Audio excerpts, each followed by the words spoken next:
Complete occlusion of the anterior spinal artery causes a classic spinal cord syndrome, and once you know the blood supply, the neurologic pattern becomes much easier to recognize. The anterior spinal artery supplies roughly the anterior two-thirds of the spinal cord, including the anterior horns and most of the major long tracts running through the front and lateral cord.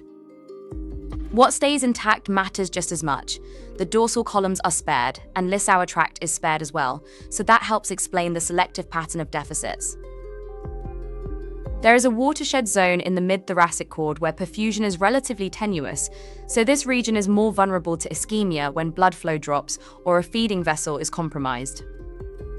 Below about T8, the artery of Adam Kerickius helps supply the anterior spinal artery.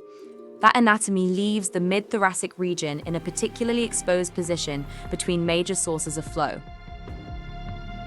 A classic cause is ischemia after aortic aneurysm repair, where interruption of segmental blood supply can reduce flow to the anterior spinal artery and infarct the cord. That association is high yield because it ties the vascular anatomy directly to a real postoperative neurologic emergency. Below the lesion, corticospinal tract involvement produces upper motor neuron deficits, so you see weakness with the classic long tract pattern. At the level of the lesion, damage to the anterior horn causes lower motor neuron deficits, which means segmental weakness and loss of reflexes in that local distribution. And because the spinothalamic tracts are affected, pain and temperature are lost below the lesion while dorsal column modalities are spared. That's the signature pattern of anterior spinal artery syndrome.